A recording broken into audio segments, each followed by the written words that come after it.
नमस्कार मित्रों, धर्म मीमांसा के सभी व्यूअर्स का स्वागत है। वसुदेव सुतं देवं कंस चाणूरमर्दनम देवकी परमानंदम कृष्णं वंदे जगद्गुरुम। कृष्णाय वासुदेवाय हरे परमात्मने प्रणतक्लेशनाशाय गोविंदाय नमो नमः। शौर्यं तेजोधृतिर्दाक्ष्यं युद्धे चाप्यपना अपलायनम दानमीश्वर भावश्च छात्र कर्म स्वभावजम्। तो गीता में तेजस्वी राजनेता के क्या गुण बताए हैं? अच्छे राजनेता के कि अच्छे राजनेता का स्वाभाविक गुण होता है शौर्यम तेजो। शौर्य होगा, उसमें तेज होगा, धृति होगी, दक्षता होगी और युद्ध से कभी भी विमुख नहीं होगा, युद्ध से मुंह नहीं चुराएगा और अपना जो उसका अपना कमाया हुआ जीता हुआ धन है उससे वो दान देगा धर्म के लिए, पुण्य कर्मों के लिए और सदा उसमें स्वामित्व का, प्रभुत्व का भाव रहेगा। अन्य जो शास्त्र हैं, धर्म शास्त्र हैं, उनमें भी राजा का सबसे बड़ा गुण क्या कहा है? महोत्साहो महाबला। और प्रभु बल, विक्रम बल और मंत्र बल, ये तीन बल कहे गए हैं। मंत्र बल का अर्थ है ज्ञान बल, प्रभु बल अर्थात प्रभुत्व और राजकोष दोनों को प्रभु बल कहेंगे और विक्रम बल यानी सैन्य बल, पुरुषार्थ बल। अब 15 अगस्त 1947 से आज तक हिंदुओं के जो नेता हैं या जो हिंदुत्व के नाम पर या हिंदू समाज के नेतृत्व के नाम पर राजनीति में आए, चाहे वो कांग्रेस पार्टी के हों, चाहे समाजवादी हों, चाहे जनसंघ हो, भारतीय जनता पार्टी हो, उनमें अगर हम देखें और हिंदुओं के समकक्ष उन लोगों को देखें जिन्होंने अंग्रेजों की योजना के समक्ष उनसे समझौता करके और गांधी और नेहरू को अपना उपकरण बनाकर अपने मजहब के लिए भारत का एक बड़ा भाग राज्य के रूप में प्राप्त कर लिया और जाने क्या दबाव डाला या जाने क्या प्रभाव डाला कि मजहबी राज्य वाले इलाके में जितनी शक्ति उनके पास थी बन गई, यानी वो वहां के शासक बन गए। वहां जो संविधान बना उसमें साफ लिखा है कि कुरान शरीफ में जो प्रतिपादित सिद्धांत हैं उनको सारी दुनिया में फैलाना और उनके अनुसार राज्य करना ही हमारा उद्देश्य है। और पाकिस्तान इसके लिए बना है कि न केवल पाकिस्तान में अल्लाह और उनके आखिरी रसूल के द्वारा प्रतिपादित यानी कुरान के द्वारा प्रतिपादित सिद्धांतों के अनुसार शासन चलेगा, बल्कि पाकिस्तान सारी दुनिया में उस सिद्धांत को फैलाने की कोशिश करेगा। यही बांग्लादेश का है, यही अफगानिस्तान का है। तो इस्लाम का ये हाल है और क्रिश्चियनिटी भी जहाँ ताकतवर होती है, जैसे उत्तर पूर्व के कुछ राज्यों में, वहाँ वो क्रिश्चियनिटी के अनुसार ही शासन चलाने का प्रयास करते हैं। यहाँ तक कि भारत के संविधान के भीतर भी क्रिश्चियन लोग क्रिश्चियनिटी पर ही बल देते हैं और मुसलमान लोग इस्लाम पर ही, अपने मजहब पर बल देते हैं। लेकिन हिंदू एकमात्र ऐसे राजनेता हैं हिंदुओं के जो हिंदुत्व पर खुलकर बल कभी नहीं देते। प्रारंभ में कांग्रेस ने इसके लिए तर्क दिया कि ये तो राष्ट्र को बचाने के लिए। अब इतनी हास्यास्पद बात है, इतनी विडंबना की बात है कि जिन्होंने खुलेआम, सरेआम अंग्रेजों से मिलकर और मजहबी उग्रवाद से मिलकर, मजहबी उग्रवाद के सामने समर्पण करके कहें या मिल करके कहें, साझा करके देश को तोड़ दिया था, जिन्होंने देश को तोड़ा, भारत राष्ट्र को खुलकर तोड़ा, वो कहने लगे कि हम जो कर रहे हैं वो भारत राष्ट्र की रक्षा के लिए। और इसके कारण क्या किया? राष्ट्र की कभी कोई परिभाषा ही संसद में नहीं दी गई और दुनिया में राष्ट्र की जो परिभाषाएं हैं उनको कभी भारत के शासकों ने स्वीकार नहीं किया।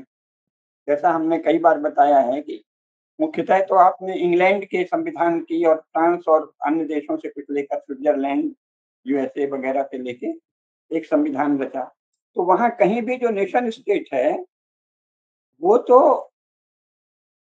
अपने यहाँ के बहुसंख्यकों के रिलीजन का सर्वोपरि रक्षक है। इंग्लैंड प्रोटेस्टेंट चर्च का सर्वोपरि रक्षक है, कैथोलिक देश है वो कैथोलिक चर्च के सर्वोपरि रक्षक हैं, कोई लुथेरियन चर्च का सर्वोच्च रक्षक है। वो मैं अपने कई भाषणों में, वीडियो में बता चुका हूँ और पढ़े लिखे लोग सब जानते हैं। तो पश्चिमी यूरोप का प्रत्येक देश रिलीजियस स्टेट है, रिलीजियस नेशन स्टेट है। वो अपने अपने रिलीजन की रक्षा करते हैं। और अभी जो भारत से 15 अगस्त 1947 में अलग हुए या उसके पहले 1920 में अलग हुए, वो सारे के सारे राज्य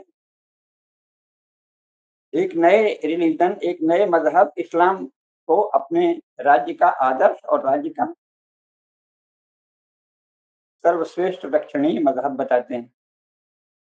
शेष भारत में कौन से भारत की रक्षा के लिए, किस राष्ट्र की रक्षा के लिए हिंदुत्व के रक्षण का उद्घोष हिंदू राजनेता नहीं करते, ये बहुत बड़ा आश्चर्य, बहुत बड़ा आश्चर्य। अमेरिकी राष्ट्रपति चुने जाने पर बाइबिल दिखा के सार्वजनिक रूप से बाइबिल की शपथ भी लेते हैं, बाइबिल दिखाते भी हैं गर्व से।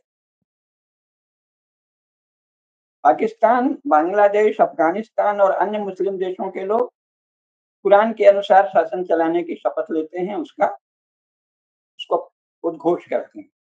भारत के लोगों को क्या समस्या है? कौन सा देश आप बता रहे हैं? यानी जिसने देश को तोड़ दिया, जिसने राष्ट्र के दो टुकड़े कर दिए, जो अब 3 टुकड़े हो गए, और उसके पहले भी एक अफगानिस्तान चला गया था। तो जो बचा हुआ राष्ट्र है, उसमें हिंदू धर्म की रक्षा का उद्घोष न करके आप किस राष्ट्र की रक्षा की बात हो रही है, एक बात। दूसरे, अब जो जिसको उनके समर्थक और बाकी लोग भी समझते हैं कि वो हिंदू धर्म की रक्षा करेंगे, हिंदुत्व की रक्षा करेंगे, ऐसी पार्टी सत्ता में आई और चारों ओर प्रचार किया गया कि हिंदू धर्म की रक्षा के लिए ही नरेंद्र मोदी संकल्पित हैं। वो किसकी बात करते हैं? संविधान की। माने संसार में कोई भी शासक चुने जाने पर शपथ के पहले अपने संविधान की कोई बात नहीं करता, क्योंकि संविधान तो शासन चलाने के लिए है ही। उसके अलग से उल्लेख का क्या अर्थ है? उसके अलग से उल्लेख का अर्थ है कि जो उस राष्ट्र का प्राण है, जो उस राष्ट्र का आधार है, जो उस राष्ट्र का सत्व है, जो उस राष्ट्र का सर्वस्व है, जैसे इंग्लैंड का Protestant Christianity, United states of America का प्रोटेस्टेंट क्रिश्चियनिटी, कुछ देशों का कैथोलिक क्रिश्चियनिटी, कुछ लोगों का लुथेरियन क्रिश्चियनिटी, उसकी रक्षा के लिए वो शपथ लेते हैं। तो इसलिए वो राष्ट्र की बात तो करते हैं, संविधान की शपथ तो कोई नहीं लेता, संविधान की बात तो कोई नहीं करता। शपथ ग्रहण के समय संविधान की शपथ लेना अलग बात है, क्योंकि उस समय आपको शासन चलाना है। शासन चलाने के लिए संविधान की शपथ ली जाएगी, लेकिन संविधान की शपथ संविधान के लिए नहीं ली जाती, राष्ट्र के लिए ली जाती। और कुछ लोग हैं जो कहते हैं कि हम जीसस के फादर ऑफ जीसस गॉड के लिए कर रहे हैं, कोई कहते हैं कि हम आखिरी रसूल के पथ प्रदर्शक अल्लाह के लिए कर रहे हैं। लेकिन संविधान के लिए का क्या मतलब है? तो प्रश्न ये उठता है कि ये जो हिंदू नेता हैं, भारत के हिंदू राजनेता, ये मान लो कि ये घोषणा नहीं करते कि हम हिंदू धर्म की रक्षा के लिए शासन में आए हैं और हिंदू धर्म की रक्षा करेंगे, लेकिन राष्ट्र राष्ट्र रखते हैं, तो राष्ट्र का तो कह सकते हैं कि हम भारत राष्ट्र की रक्षा के लिए शासन में आए हैं और भारत राष्ट्र की रक्षा के लिए संकल्पित हैं। सभी जानते हैं कि वो रक्षा कैसे होगी, संविधान के द्वारा होगी, और संविधान तो 100 परिवर्तन संविधान में हो चुके हैं। शासन चलाने के लिए, राष्ट्र की रक्षा के लिए 10-25 और संशोधन हो जाएंगे। जैसे 100 संशोधन हुए हैं, वैसे ही 25 और संशोधन हो जाएंगे, या एक और हो जाएगा, या 2 और हो जाएंगे, या जरूरत पड़ने पर नया संविधान बन सकता है अगर जरूरत पड़े, वो हम उसकी बात नहीं कर रहे हैं। लेकिन ये क्या बात हो रही कि हिंदू राजनेता भारतवर्ष में राष्ट्र की रक्षा की भी बात अब शासन के लिए नहीं कहते। शासन का उद्देश्य भारत राष्ट्र की रक्षा है, ये कोई शासक नहीं कहता, वो कहता संविधान की रक्षा।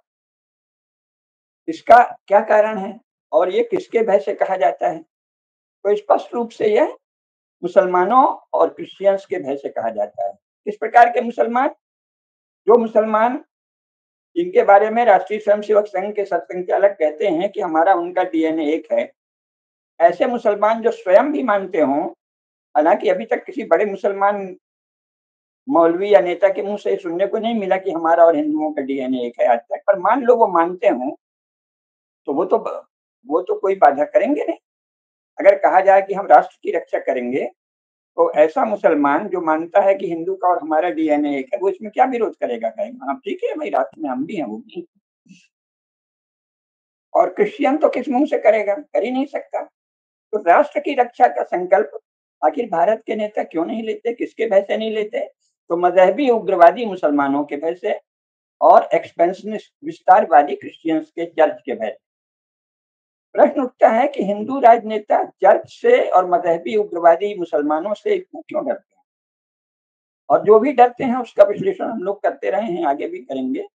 लेकिन ये चिंता होती है कि क्या अब कभी भी हिंदुओं में कोई तेजस्वी राजनेता नहीं? और ये जो मैं आज का संबोधन कर रहा हूँ, वो मुख्यतः 30 या 35 वर्ष से कम के युवकों के लिए कर रहा हूँ, क्योंकि अपने समय की महत्वपूर्ण राजनीतिक और वैचारिक और राष्ट्रीय धाराओं का अध्ययन मैं किशोर आयु से कर रहा हूँ। तो इस समय के जितने भी दलों के नेता हैं और संघ भाजपा के भी जितने प्रमुख लोग हैं, उनको सबको मैं जानता हूँ। तो उनमें से कोई तो तेजस्विता दिखाने वाला नहीं है, वो सब तो अभी भय ही दिखाते हैं। वो तो जैसे मजहबी उग्रवाद से डरते हैं, उनको लगता है कि ये उत्पात कर देंगे, और क्रिश्चियन चर्च के विस्तारवाद से डरते हैं कि ये षड्यंत्र कर देगा, तोड़ देगा, डीप स्टेट और जाने क्या-क्या बात होती है। भयभीत हैं।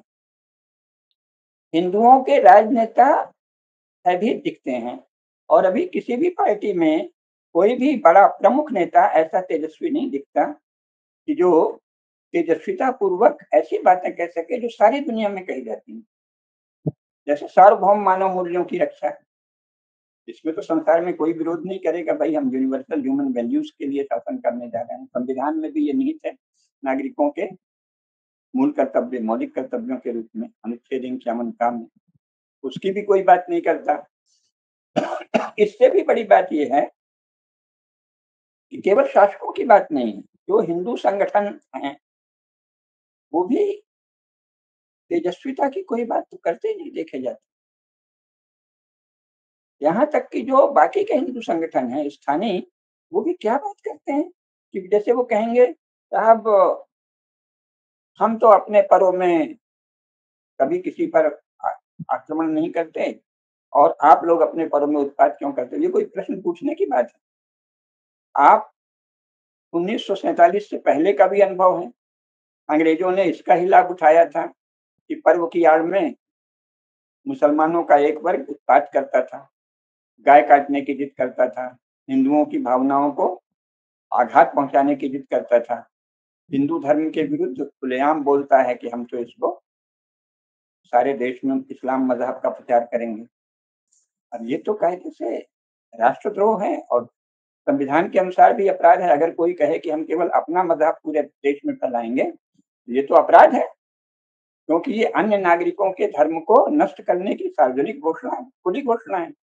कोई ऐसा नहीं कह सकता कि हम यहाँ इस्लाम या क्रिश्चियनिटी फैलाएंगे। ये कानूनन भी अपराध है, ये लोक शांति को प्रक्षुब्ध करना है, ये हिंदू धर्म को नष्ट करने की घोषणा है, और हिंदुओं की श्रद्धा और आस्था को आघात पहुंचाना है, हिंदू धर्म के नष्ट को नष्ट करने की सार्वजनिक घोषणा है। आप कैसे कह सकते हैं कि हम भारत में इस्लाम फैलाएंगे? आप कैसे कह सकते हैं कि हम भारत में ईसाइयत फैलाएंगे? संविधान में ऐसी कोई बात नहीं लिखी है जिससे कि भारत के बहुसंख्यकों के धर्म को, उनकी श्रद्धा को नष्ट करने की कोई सार्वजनिक घोषणा कर सके। लेकिन ये कोई भी संगठन इसको नहीं बोलता, वो कहता है कि हम तो शांति से पर्व मनाते हैं, आप क्यों नहीं मनाते? ये क्या बात हुई? भाई ये तो स्पष्ट है कि जो मजहबी उग्रवादी हैं, उनका उद्देश्य है हिंदू धर्म को चोट करना। तो आप उस पर प्रश्न उठाइए। एक सत्य बात कहने में क्या समस्या है कि भाई हमारे धर्म की निंदा करके और हमारे धर्म पर आघात करके, हमारे देवी देवताओं पर आघात करके आप हमारे साथ नहीं रह सकते। आपको अपनी मर्यादा में रहना होगा। ऐसा कहने वाला कोई भी नेता नहीं पैदा हो रहा है।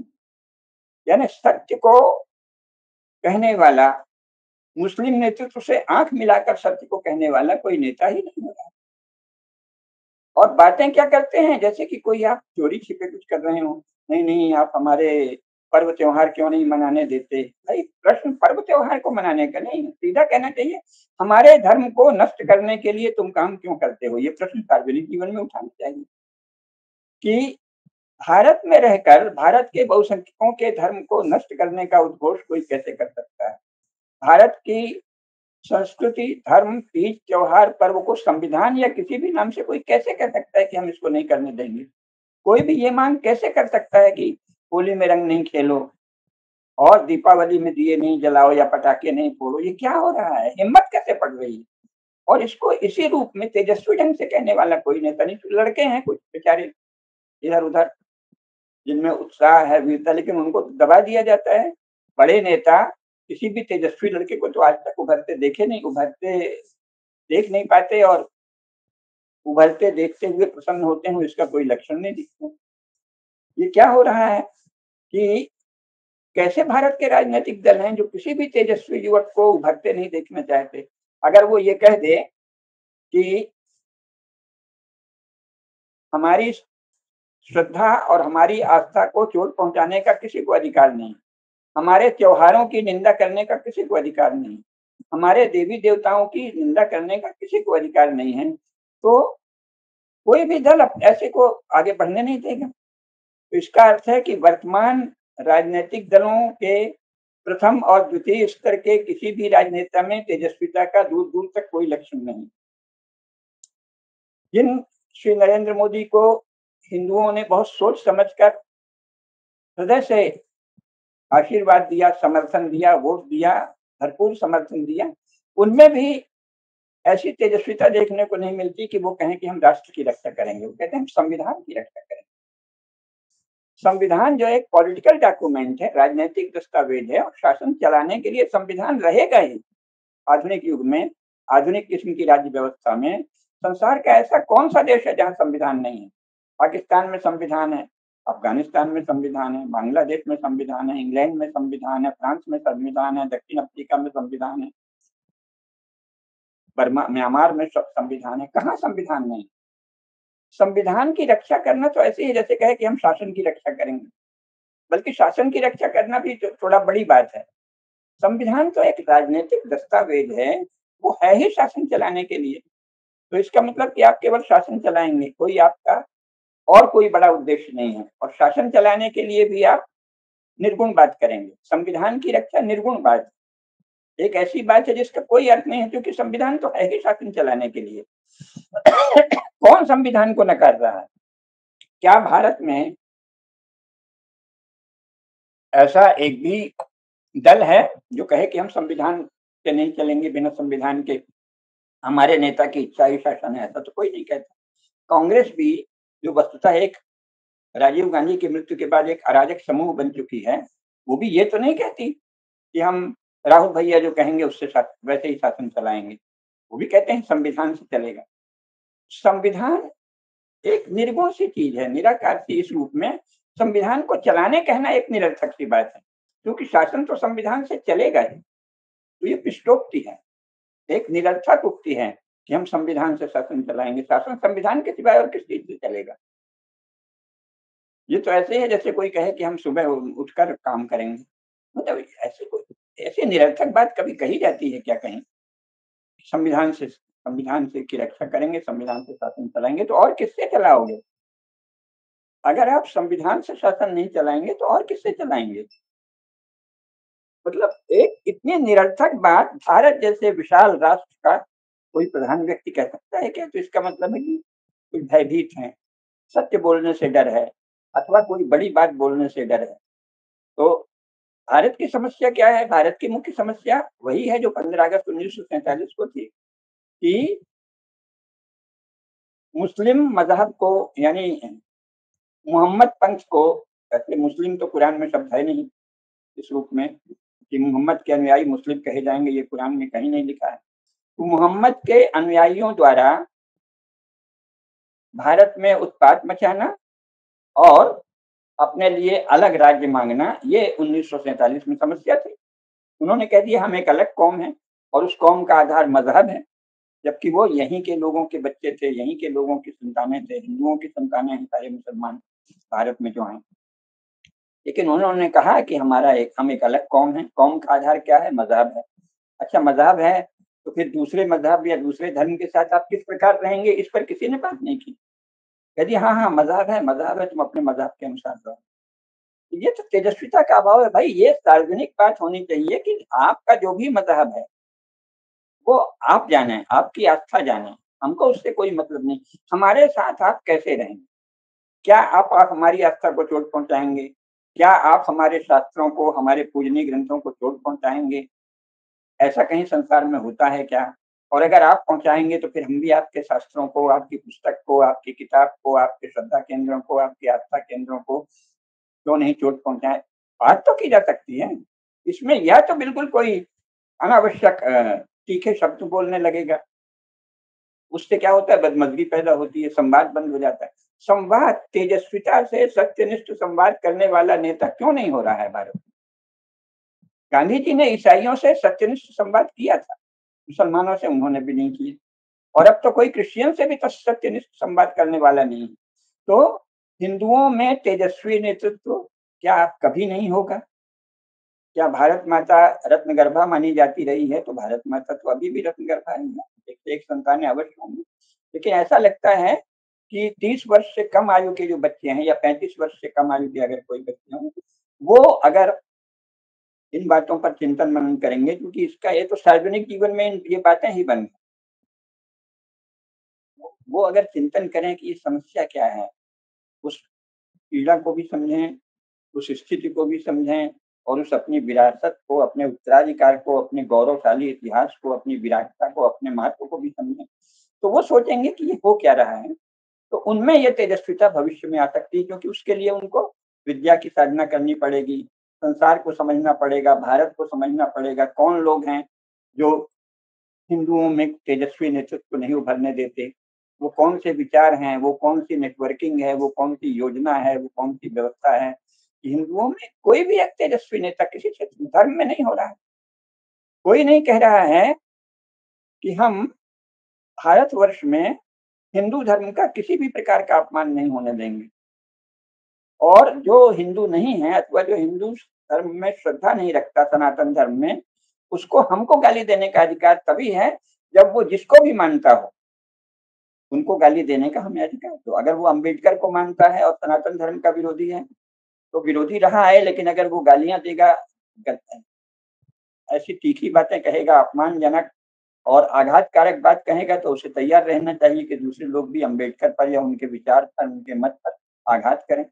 अगर वो ईसाई है और कहता है कि हिंदुओं के देवता फ़ॉल्स गॉड हैं, तो उसे ये सुनने का वो तैयार रहना चाहिए कि तुम एक कपोड़बाजों का एक तुमने डकोर संखी एक खड़ा कर दिया है, पता नहीं क्या, जिसमें परस्पर विरोधी बातें हैं, हास्यास्पद बातें हैं और ये तो हम इसका मज़ाक उड़ाएँगे। अगर कोई कहता है कि हम केवल अगर वो मोहम्मदपंथी है और कहता है कि हम हिंदू धर्म को कुफ़्र कहेंगे, तो फिर इसके लिए तैयार होना चाहिए कि हम उनको अधर्म और पाप कहेंगे। तो ये संवाद में, शांत संवाद में क्या समस्या है? वास्तविक तेजस्विता शांति पर और विवेक पर निर्भर है। पर उसके लिए सत्य को देखना, सत्य को बोलना दोनों आवश्यक है। क्या हमारे नेता सत्य देख ही नहीं पाते? अगर ऐसा है तो बहुत ही चिंता की बात है और अगर देखकर बोल नहीं पाते तो ये और भी अधिक चिंता की बात है। ऐसा क्यों हो रहा है? कोई भी इतने सारे दल हैं वो कोई छोटी-छोटी बात ले लेते हैं, हम तो जुलूस निकालेंगे। अरे भाई जुलूस थोड़ी विषय है।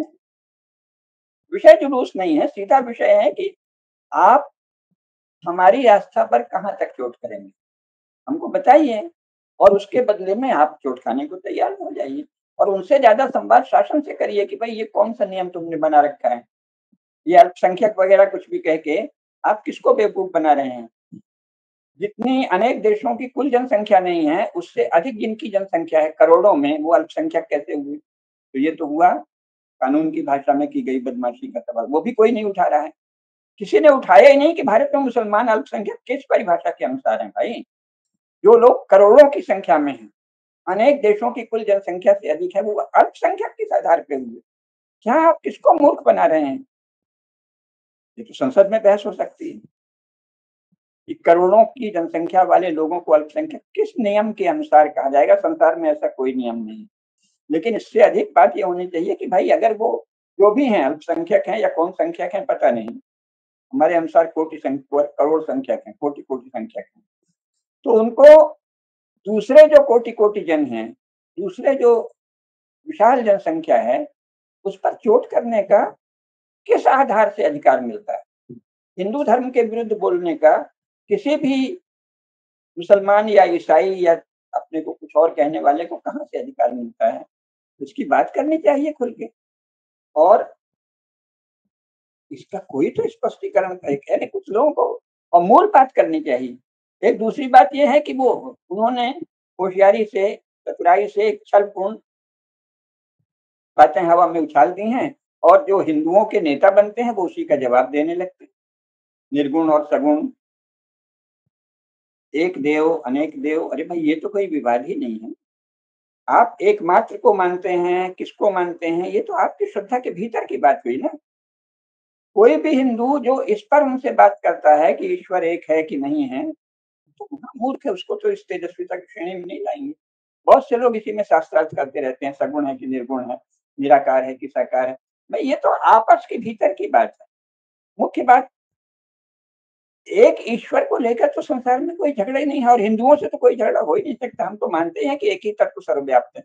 हर हिंदू गांव-गांव का एकदम अनपढ़ जिसे कहते हैं आप आज की भाषा में, ये अंग्रेजों की भाषा में, वैसे तो अनपढ़ भारत में कोई नहीं है, क्योंकि जो अपने माता-पिता से, गुरुजनों से, आस-पास से ज्ञान की बात सुनता है, धर्म की बात सुनता है, ईश्वर की बात सुनता है, आत्मा परमात्मा की बात सुनता है, पुनर्जन्म कर्मफल की बात सुनता है, पूजा पाठ की बात सुनता है, मान्यताओं की बात सुनता है, पर्व त्योहार मनाता है, मंदिर जाता है, या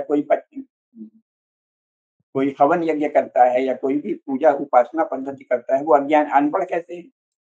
भारतवर्ष में कोई भी हिंदू अनपढ़ नहीं है किसी भी परिभाषा से, क्योंकि पढ़ाई के बहुत प्रकार होते हैं। अगर अपने पूर्वजों से आपने कुछ सुन रखा है कि आत्मा परमात्मा, पुनर्जन्म, कर्म फल, और जीवन कैसे जीना, और पूजा पाठ कैसे करना, और आज एकादशी है तो कल द्वादशी है तो प्रदोष है तो ये त्योहार है तो ये दीपावली है तो ये शरद पूर्णिमा है तो ये नवरात्र है तो ये रामलीला होगी तो ये कृष्ण लीला होगी तो ये ऐसा होगा, तो वो तीर्थ हैं, तीर्थों के बारे में सब जानते हैं। गंगा जी का महत्व जानते हैं, प्रयागराज का महत्व जानते हैं, काशी का महत्व जानते हैं, पंढरपुर का महत्व जानते हैं, रामेश्वरम का महत्व जानते हैं, नासिक का महत्व जानते हैं, बृहदेश्वर मंदिर का महत्व जानते हैं, है ना? एक से एक शंकराचार्यों की चारों पीठों के विषय में जानते हैं। हर आदमी हर हिंदू जानता है। अनपढ़ कैसे है? मूर्खों की तरह। तो हर हिंदू ज्ञान के आधारभूत तत्वों से पुष्ट लैस है, सब लोग जानते हैं। कोई भी व्यक्ति अनपढ़ नहीं है भारत में। हिंदुओं में कभी कोई अनपढ़ होता ही नहीं है, क्योंकि उसने अपने माता से, पिता से, गुरु से, परिवेश से, वातावरण से कुछ न कुछ सीख रखा है। मूलभूत बातें सीख रखी हैं ईश्वर के विषय में, जीवात्मा के विषय में, पुनर्जन्म के विषय में, कर्मफल के विषय में, गीता का महत्व, रामचरितमानस का महत्व, कबीर साहब का महत्व, रैदास साहब का महत्व, और अपने अपने गुरु का महत्व, अपने गुरु के बताए भजन का अर्थ जानना, पढ़ना, ये जानना कि अच्छा काम करना चाहिए, अच्छे काम से अच्छे फल मिलते हैं, बुरे काम से बुरे फल मिलते हैं। जिसने ये सब सुन लिया, गुरु मुख से सुना, माता पिता के मुख से सुना, वो अनपढ़ कहाँ रहा, वो तो ज्ञानी हो गया। हिंदुओं में तो कोई अनपढ़ होता ही नहीं है। लेकिन उन हिंदुओं की श्रद्धा को चोट पहुंचाने का किसी को क्या अधिकार है? किसी को भी क्या अधिकार है? और दूसरी बात, ये ईश्वर को लेके क्या झगड़ा है भाई? वो अल्लाह को मानते हैं, आप अनेक देवों को मानते हैं। इस बहस में पढ़ने वाले कितने मूर्ख लोग हैं। कोई झगड़ा अल्लाह या जीसस और उनके पिता गॉड या ब्रह्म और राम को लेकर है क्या? इतने मूर्ख लोग हो रहे हैं हिंदुओं में। वो कहते हैं वो सब एक ही ईश्वर को मानते हैं, हम अनेक देवता को मानते हैं, फिर इसमें बहस करते हैं। भाई झगड़ा इसका है ही नहीं। संसार में आज तक ईश्वर को लेकर कोई झगड़ा नहीं हुआ। झूठी बात है। उन्होंने ये प्रोपेगेंडा किया कि हम ईश्वर को लेकर झगड़ते हैं। सच्चाई क्या है? पंथ को लेकर झगड़ा हुआ कि एक मोनोथीइज्म, उसका नाम ही है अंग्रेजी मोनोथीइज्म। थी का अर्थ होता है पंथ, मोनो का मतलब है एक, एकमात्र। मोनोथीइज्म का अर्थ क्या हुआ? एकमात्र पंथवाद। हमारा ही पंथ सही है, और सही ही नहीं है। सही है तो ठीक है, आप गौरव पालो भाई, हमको मूर्ख ही मान लो। हमें हिंदू इतने परिपक्व और बुद्धिमान लोग हैं, उनको इसमें कोई कोई दिक्कत नहीं है। अगर कोई ईसाई कहता है बस केवल हमारा पंथ सही है, तो वो हंसेगा, अच्छा कर लो। कोई मुसलमान कहेगा केवल हमारा पंथ सही है, तो हंसेगा, ठीक है भाई आप कर लो। हमें तो पता है कि तुम्हारा पंथ कितना सही है कितना गलत है, हम तो उसकी असलियत जानते हैं। पंथ, अपने पंथ को सही मानने से हिंदू को कोई कष्ट नहीं है, क्योंकि वो भी अपने पंथ को सही मानते। प्रश्न ये है, जब आप कहते हैं केवल इसी पंथ को हम चलने देंगे और दूसरे पंथ को नहीं चलने देंगे, मारेंगे, दबाव बनाएंगे, अपमानित करेंगे, लांछित करेंगे, उनका सत्ता छीनेंगे, उनकी संपत्ति छीनेंगे, उनकी भूमि छीनेंगे, उनके घर द्वार छीनेंगे, उनका खेत खलिहान छीनेंगे, झगड़े तो इसके हैं ना, इस पर कोई बात ही नहीं करता। उनको कह दिया है कि वो तो देखिए वो मूर्ति नहीं पूजते। ऐसे ऐसे मूर्ख लोग हैं जो कहते हैं कि इस्लाम से हिंदू धर्म का ये झगड़ा है कि वो मूर्ति पूजा नहीं करता। मतलब अंग्रेजों ने 19वीं शताब्दी में ये प्रचार किया, इसके पहले किसी मुसलमान ने ये नहीं कहा था कि हम मूर्ति भंजक हैं। वो कहता था भाई हम अपना राज चलाएंगे, तुमको नहीं चलने देंगे, क्योंकि हमारा ही रास्ता सही। ईसाइयों ने भी ये कभी नहीं कहा कि हम आइडोल ब्रेकर हैं, वो तो स्वयं तरह तरह के आइडोल्स की पूजा करते हैं, संतों तक की पूजा, मरियम की मूर्ति, सबकी मूर्ति बनाए हुए। मूर्ति पूजा तो झगड़े की जड़ ही नहीं है इस संसार में। झगड़े की जड़ क्या है? मेरा पंथ, ममेश्वरवाद या एकमात्र पंथवाद। मेरा पंथ ही पंथ है, मैं जिसे पूजूं केवल वो ईश्वर है, बाकी सब ईश्वर नहीं है, वो दानव है, दैत्य हैं, शैतान है, ऐसे ही हैं, फॉल्स गॉड्स है, मिथ्या देव। तो झगड़ा किसका है? एकमात्र पंथवाद, केवल मेरा पंथ सही है, तेरा पंथ न केवल गलत है बल्कि मैं उसे नष्ट करूंगा। तो ये क्या है? हिंसा का झगड़ा है। हिंसा कहते हैं दूसरे से घृणा करना, दूसरे के विरुद्ध द्रोह करना। अब भारत में ये कैसे कैसे नेता पैदा हो रहे हैं, कहते हैं यह हिंसा का देश है और हिंसा का सार्वजनिक रूप से रक्षण करते हैं। उन्हें हिंसा का अर्थ ही नहीं पता, अहिंसा का अर्थ भी नहीं पता। हिंसा का अर्थ होता है किसी अन्य से द्रोह करना और घृणा करना। हिंसा माने घृणा का भाव रखना। तेरा मार्ग घृणित है, मेरा मार्ग श्रेष्ठ है।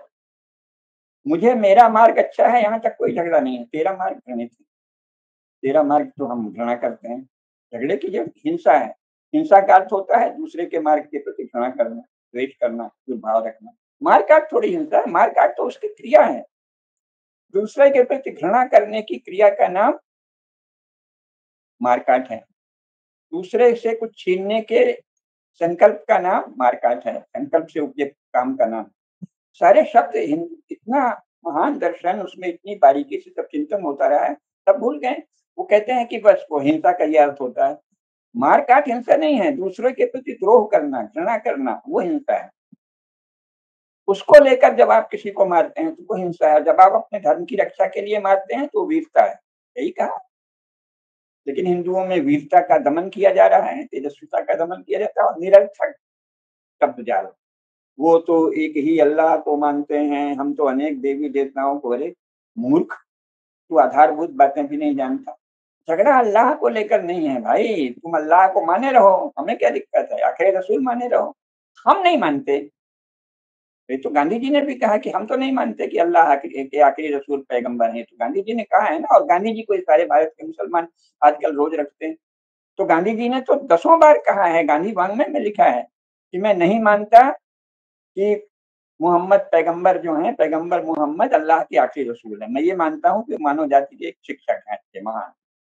इसी प्रकार उन्होंने कहा कि मैं नहीं जानता कि गॉड का एक ही बेटा है जीसस। उन्होंने कहा नहीं, गॉड के हम सब बेटे हैं, और जीसस भी एक शिक्षक हैं, जैसे स्वामी श्रद्धानंद एक महान शिक्षक हैं, ऐसे ही जीसस थे। ये कहा है गांधी जी ने।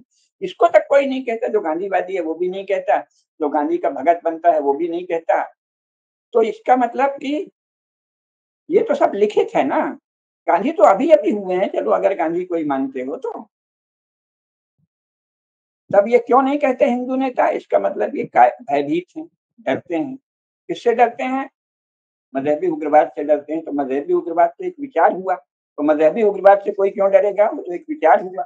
नहीं, उनकी पाश्विक शक्ति से, मारकाट की संभावना से। इसका मतलब भारत के सभी दलों के नेता डरे हुए हैं मजहबी उग्रवादियों के द्वारा मारे काटे जाने से। और चर्च के द्वारा बदनाम किए जाने से और कुचक रचे जाने से तेजस्वी लोग पैदा ही होने बंद हो गए। क्या हिंदुओं में अब कोई तेजस्वी कभी नहीं होगा? मुझे ऐसा नहीं लगता।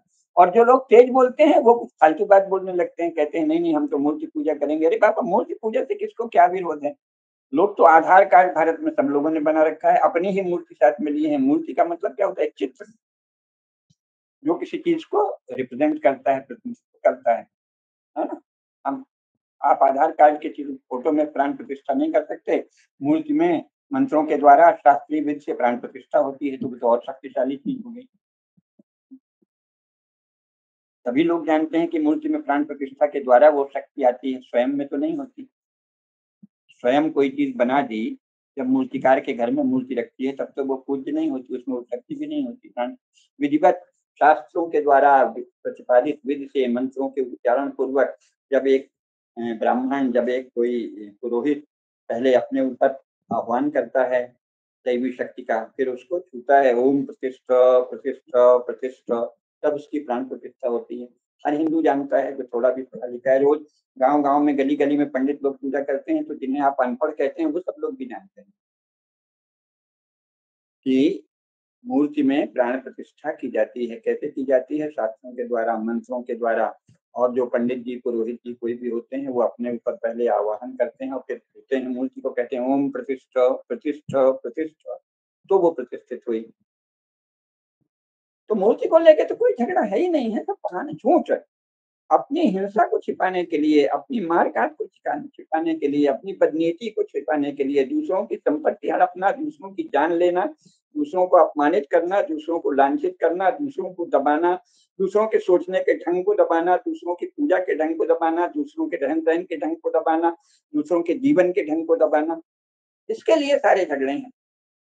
मजहबी उग्रवाद को मजहब की आस्थाओं से कोई लेना देना नहीं। हमने तो पुस्तक भी लिख दी है, कुरान तो है पर मुसलमान कोई नहीं। कुरान को लेके कोई झगड़ा नहीं है, मोहम्मद साहब को लेके कोई झगड़ा नहीं है, झूठ बोलते हैं। झगड़ा है कि तुम मुसलमान नहीं हो, तुम तो इस बहाने झगड़ा करना चाहते हो, हमारी संपत्ति, हमारी उपासना पद्धति, हमारी जीवन पद्धति। और तुम मुसलमान हो या नहीं, हम तो कहते हैं वो भी तुम जानो, हमको उससे मतलब नहीं, हमको तुम्हारे मुसलमान होने की जांच नहीं करनी, तुम हमारे हिंदू धर्म की जांच नहीं कर सकते, तुम अपने इस्लाम को समझो, लेकिन तुम हम पर हमारे ढंग से जीने का हमारा अधिकार बाधित नहीं कर सकते। भारत का संविधान भी, संविधान तो खैर कोई मूल चीज नहीं है, संविधान तो भारत के राजनीतिक लोगों के सुंदर चिंतन का निचोड़ है। अब संविधान ऐसे विचित्र कर दिया, संविधान को ऐसे बना दिया जैसे कि वो हमारे यहाँ शाखा चंद्र न्याय है कि किसी गांव में एक बड़ा वृक्ष था पीपल का, उसकी एक शाखा से नववधु जब आती थी तो उसको दूज के दिन चंद्रमा दिखाया जाता था कि पहले उस डाल को देखो, डाल में जब नजर टिक गई तो कहा उसी डाल की सीध में वो नक्षत्र है चंद्रमा, उसे देखो। फिर कहा कि जिनको ये ज्ञान नहीं रहा, कुछ दिनों में भूल गए, तो वो चंद्रमा को देखना तो भूल गया, घर वाले कोई संस्कार विहीन हो गए, तो अपनी वधु को, बहू को ले गए, नववधु को बोले वो डाल देखो, वो जो सूखी डाल है ना पीपल की, उसी को देखो। डाल को देख के क्या सीखेगी? चंद्रमा को देख के तो पता था कि दूज का चंद्रमा रोज बढ़ेगा, फिर पूर्णिमा हो जाएगा। इसी तरह हमें अपना यश, अपनी कीर्ति, अपनी कांति, अपना सौंदर्य, अपना फिर, अपनी प्रज्ञा, अपने कामों से उल्लास और आनंद का ऐसे विस्तार करना है, तो उसको भूल गए। उसी प्रकार ये भूल गए कि भाई मूल बात क्या है? मूल बात तो ये है कि हमको तुम जीने नहीं देना चाहते, ये मूल बात हुई ना। उसमें तुम कौन सा नाम लेते हो, मजहब कहते हो कि रिलीजन कहते हो कि गॉड कहते हो कि अल्लाह कहते हो, हमको इससे क्या लेना देना भाई? आप मूर्ति पूछते हो कि नहीं पूछते, हम क्या करें? हम पूछते हैं और तुम कौन होते हो बाधा डालने का? ये सब प्रश्न ही कोई नहीं उठाता। इससे कोई मतलब नहीं कि तुम क्या मानते हो, हमको वो देख लेंगे। और अगर तुमको हक है तो फिर हमें भी हक क्यों नहीं है तुम्हारे से हस्तक्षेप करने का? अगर तुम हिंदू धर्म में हस्तक्षेप कर सकते हो तो हम तुम्हारे मजहब या रिलीजन में हस्तक्षेप क्यों नहीं कर सकते? ये साधारण आधारभूत बातें पूछने वाले हिंदू नेता क्यों नहीं हो रहे हैं? नकली बातें क्यों होती हैं? और उनको कैसी क्रेडिबिलिटी दे दी कांग्रेस के लोगों ने? नहीं नहीं, वो मूर्ति पूजक नहीं है, वो किसी को सिजदा नहीं करते। अरे भाई क्या बात करते हो, जाने कितनी यहाँ कब्रें बनी हैं, दरगाह बने हैं, मज़ार रहते हैं, सब जगह जाके झुकते हैं, सब जगह। और हमको कोई रुचि नहीं है कि आप झुकते हो या नहीं झुकते हो, झुकने का क्या मतलब है? हमें कोई रुचि नहीं है, आपके झुकने से हमारे पूज्य कोई बड़े नहीं हो जाएँगे, छोटे नहीं हो जाएँगे। आपके झुकने का, अगर आपके मन में श्रद्धा नहीं है तो आपके झुकने की कीमत 2 कौड़ी। मैं तो इसके भी पक्ष में नहीं हूँ कि वंदे मातरम कहना होगा। भई अगर तुम्हारे मन में भाव ही नहीं है तो क्यों कहना होगा? बैठे रहो। हम तुमको चिन्हित करेंगे कि ये देश के प्रति प्रेम नहीं रखता, इसलिए इसको देश की नागरिकता नहीं होनी चाहिए। मूल बात करनी चाहिए, नहीं झुकाओ, हम तुमसे वंदे मातरम कहलाएँगे, क्या अर्थ है इसका? अरे तू वंदे मातरम भी नहीं कहता, इसका मतलब कि तू देशद्रोही है, तू धर्मद्रोही है, तू भारत माता को नहीं मानता। ये बात कहनी चाहिए बस देख-देख के, अरे हम तो ध्यान से देख रहे थे तूने वंदे मातरम नहीं कहा। इसका मतलब तुझे भारत माता के प्रति प्रेम नहीं। कोई मज़ाक की आड़ मत ले। जाने कितनों का तू कहीं कहीं कहता है, माँ की अपनी इज्जत करता है, सलाम कहता है, अपनी सगी माँ को सलाम करता है, तो भारत माता हम सब लोगों की एक देवी हैं, आराध्या हैं, उनको तुम सलाम क्यों नहीं करेगा? इसका मतलब तुझे इनसे निंदा का भाव है, हिंसा का भाव है, दुष्टता का भाव है, दुर्भाव। मूल बातें करनी चाहिए। और मुख्य बात यह है कि तुम हम हिंदू धर्म को नष्ट करना चाहते हो, जब तुम सार्वजनिक रूप से ही कहते हो कि सिवाय इस्लाम के हम और किसी को नहीं रहने देंगे भारत में। भारत में केवल इस्लाम का राज्य होगा या भारत में केवल क्रिश्चियनिटी का राज्य होगा, तो हिंदू धर्म को नाश करने की सार्वजनिक घोषणा है। और संविधान के अनुच्छेद 51 में लिखा है कि राष्ट्र की एकता, अखंडता और बंधुता की भावना को पुष्ट करना, पोषित करना, उसको बढ़ाना, ये प्रत्येक नागरिक का मौलिक कर्तव्य है। तुम उस मौलिक कर्तव्य का उल्लंघन करते हो, कोई कहने वाला नहीं है। संविधान की शपथ ले रहे हैं नेता लोग, अरे वाह भाई वाह! अपने ही कागज की खुद ही शपथ, और इसको लोग कह रहे हैं कोई बड़ी चीज। और संविधान में तो ये लिखा है, अरे यार संविधान में 100 संशोधन हो गए, 100 से ज्यादा और वो तो 4 कर हो जाएंगे। इसको बता रहे हो कि संविधान में क्या लिखा है? मूल बात यह है, हर आदमी जानता है कि हमको शांति से कहते रहना, प्रेम से कहते रहना, भारत के राज्य को कैसे मानना, सरकार तो चलाती है उसको ध्यान से जानना, ये कानून लाभकारी है, इसका लाभ लेना, इससे ये दंडनीय अपराध है, इससे बचना, सब लोग जानते हैं। क्या संविधान संविधान में रखा है? और जो नहीं जानते उसके लिए हर गली में आजकल वकील हैं, वो बता देंगे थोड़ा देखो भाई ये थोड़ा कानून, नया कानून आया है। कैसा तमाशा मचा रखा है संविधान का। नेताओं द्वारा राज चलाने के लिए बनाया गया एक कागज को कहते हैं संविधान। संविधान संविधान के लिए नहीं है, संविधान राज्य के लिए है। राज्य राज्य के लिए नहीं है, राज्य राष्ट्र के लिए है, भारत के लोगों के लिए है। यहाँ तक कि संविधान कहता है हम भारत के लोग, we the people of India. वो ये नहीं कहता कि आई आई दी कॉन्स्टिट्यूशन। ऐसे कोई ऐसा कोई शब्द ही नहीं, लोग हंसेंगे।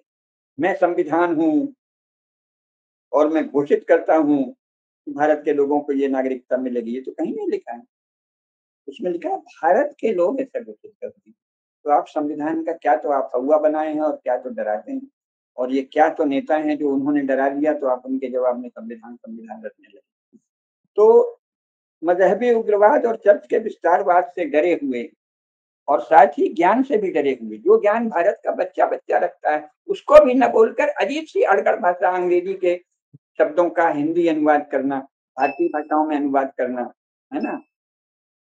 The idea that is India.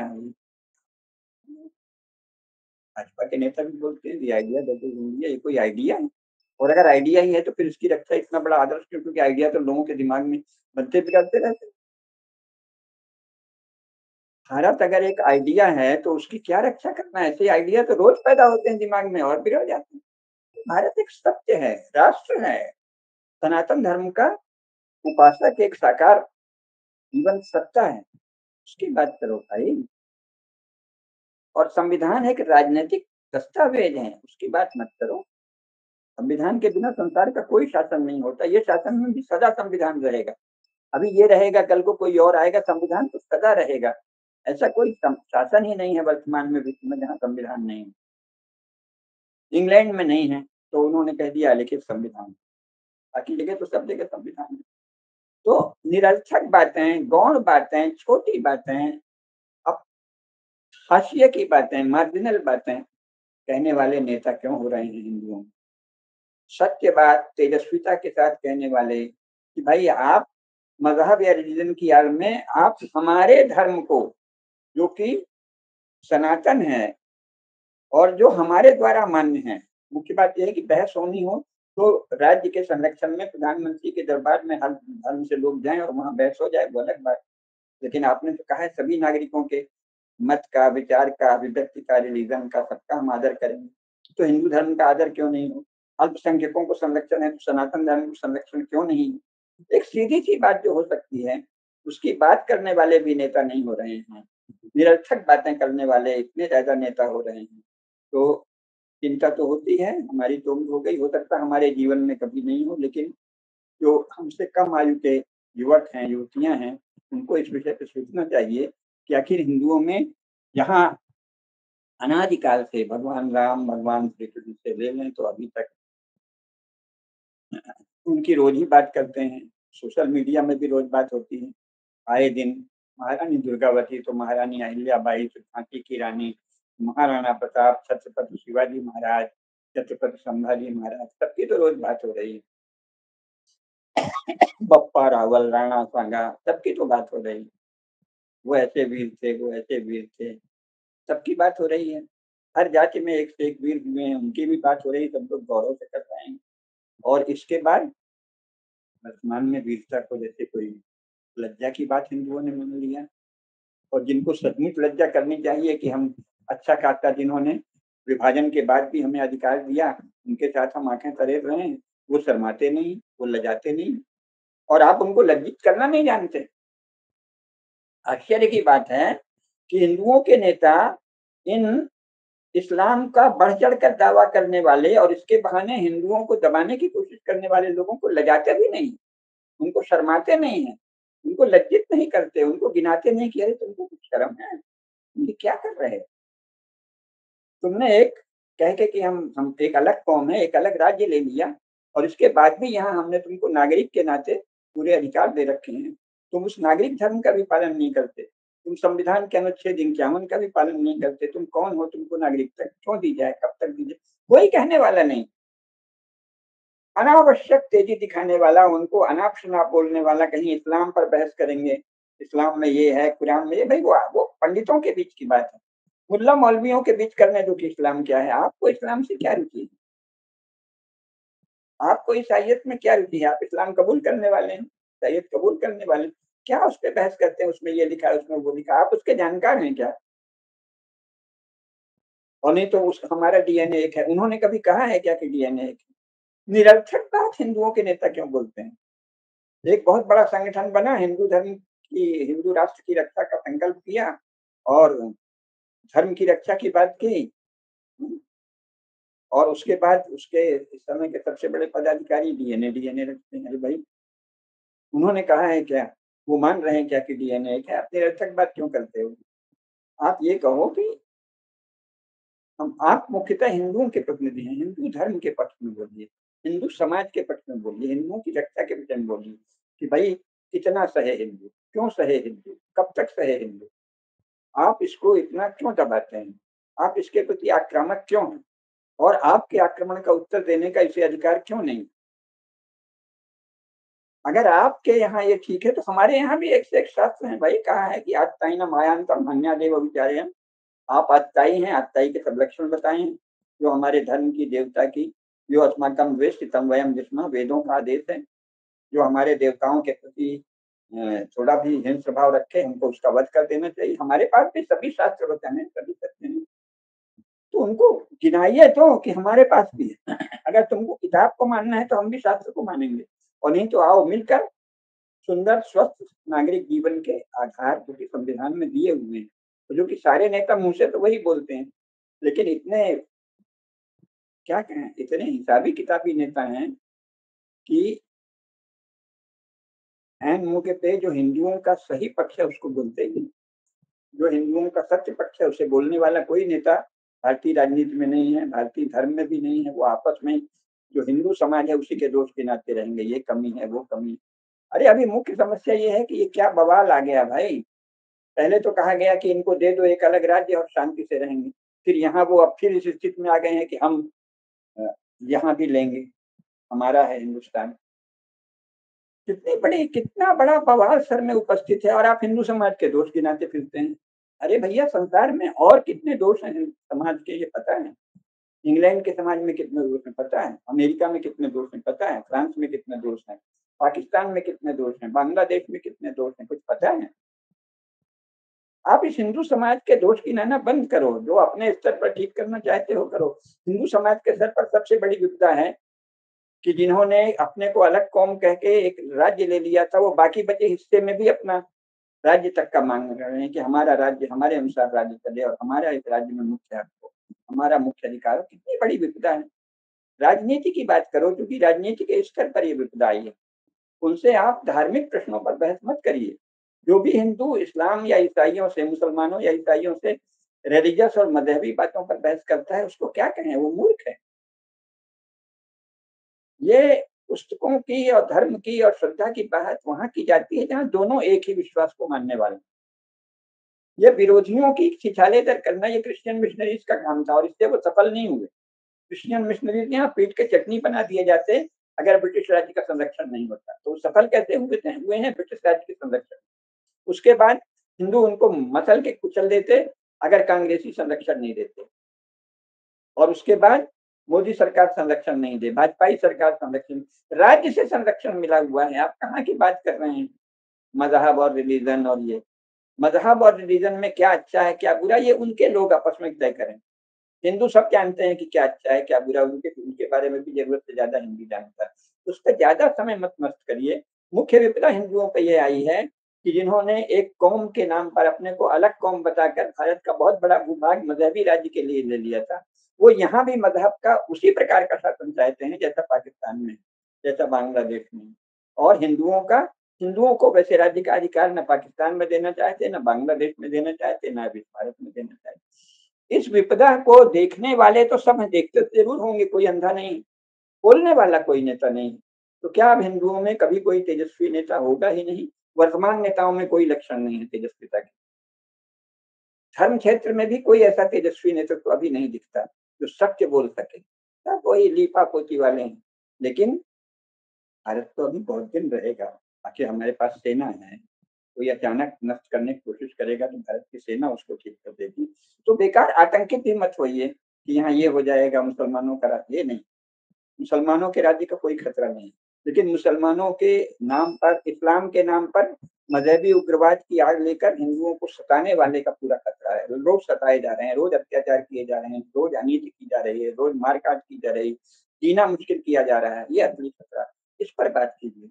और इस पर कोई धर्म का आचार्य, कोई राजनेता बोलने वाला क्यों नहीं है, इस पर भी चिंतन चलना चाहिए। लेकिन मुख्य बात यह है कि तैयारी कीजिए। अभी कोई अगले 10-20 साल में हमारे पास नए युवक युवतियों में से ऐसे नेता आ जाएं, ऐसे तेजस्वी प्रतिनिधि आ जाएं, ऐसे धर्म क्षेत्र के सन्यासी या अन्य प्रतिनिधि आ जाएं जो सत्य को बोल सकें, तेजस्विता के साथ सत्य को कह सकें। भगवान से प्रार्थना कीजिए, भारत माता से प्रार्थना कीजिए। अभी तो लगता है जैसे कि हिंदू तेज विहीन, हिंदुओं का कोई तेजोमय नेतृत्व ही नहीं। कोई तेजस्वी नेता या तेजस्वी धर्माचार्य हिंदुओं में जैसे पैदा ही नहीं। सारा तेज आपस में ही एक दूसरे का, अपने संप्रदाय अथवा अपने मत या अपनी पार्टी को मजबूत कराने में सारा तेज दिखा रहे हैं। हिंदुओं की रक्षा के लिए कोई तेज दिखाने वाला नहीं। एक संगठन था जिससे लोगों को आशा थी, वो डीएनए करने लगे। तो ये जो है, और एकांगी डीएनए, एक तरफा मोहब्बत नहीं होती। जो एक तरफा मोहब्बत करता है वो बहुत ही लिज्जा केंचुआ होता है। दोनों तरफ से होना चाहिए। तो इसलिए तेजस्विता विहीन हिंदू समाज जो हो गया है, उसमें तेजस्वी नेता, तेजस्वी धर्म के आचार्य, तेजस्वी प्रतिनिधि, तेजस्वी जनप्रतिनिधि सामने आए। भगवान से प्रार्थना करनी चाहिए। हम सबको भी इस पर चिंतन मनन करना चाहिए और ज्ञान के द्वारा इस बात को तरह तरह से इस पर विमर्श होना चाहिए कि आखिर ये कैसे होगा, और इसकी ओर हम सबको प्रयास करना चाहिए। और अंत में तो जगदीश्वर हैं अवलंबन को भगवान से प्रार्थना करनी चाहिए कि हे भगवान, महान वीरों और महान राजाओं और महान सन्यासियों, महान ज्ञानियों का, महान भक्तों का यह देश फिर से तेजस्वी नेतृत्व से संपन्न हो। पुनः हिंदू समाज में तेजस्वी नेता आगे आए, सामने आए और वो हिंदू पक्ष को, सत्य को तेजस्विता से रख सके। अभी तो निरर्थक वीरता का प्रदर्शन करने वाले भरे पड़े हैं, लेकिन सचमुच के वीर जो सत्य को कह सकें, सत्य कहना, सत्य को देखना और सत्य को कहना सबसे बड़ी वीरता है। समस्या ये है कि मजहबी उग्रवाद की आड़ में हिंदुओं का जीना मुश्किल किया जा रहा है। हिंदुओं की पूजा पाठ में रोज बाधा डाल रही, हिंदुओं के उत्सव में रोज बाधा डाली जा रही, हिंदुओं के जीवन शैली में रोज बाधा डाली जा रही है। पहले कांग्रेस ने उसको साइंटिफिक टेम्पर के नाम पे, विज्ञान के नाम से नष्ट करना चाहा, और उधर घोर जिसे अंधविश्वास कहते हैं उसके पोषण के लिए सरकारी खजाने खोल दिए। कुरान पढ़ाओ, बाइबल पढ़ाओ, कट्टरता सिखाओ, मजहबी कट्टरता सिखाओ, चर्च का घमंड सिखाओ, उसके लिए सरकारी खजाना खोल दिया, और हिंदुओं को साइंटिफिक टेम्पर के नाम से आस्था विहीन, धर्म विहीन, मर्यादा और दबे दबे अपनी मर्यादाओं का आग्रह न रखने वाला ऐसा। तो एक तेजस्वी नेतृत्व हिंदुओं के, हिंदू समाज जीवन, लोक जीवन, राष्ट्र जीवन के सभी क्षेत्रों में आए, ये जगदम्बा से, भारत माता से प्रार्थना करें और प्रयास करें कि हमारे बीच तेजस्वी नेतृत्व उभरे। यही प्रार्थना है। धर्म की जय हो, अधर्म का नाश हो, प्राणियों में सद्भावना हो, विश्व का कल्याण हो। नमः पार्वती पतये, हर हर महादेव।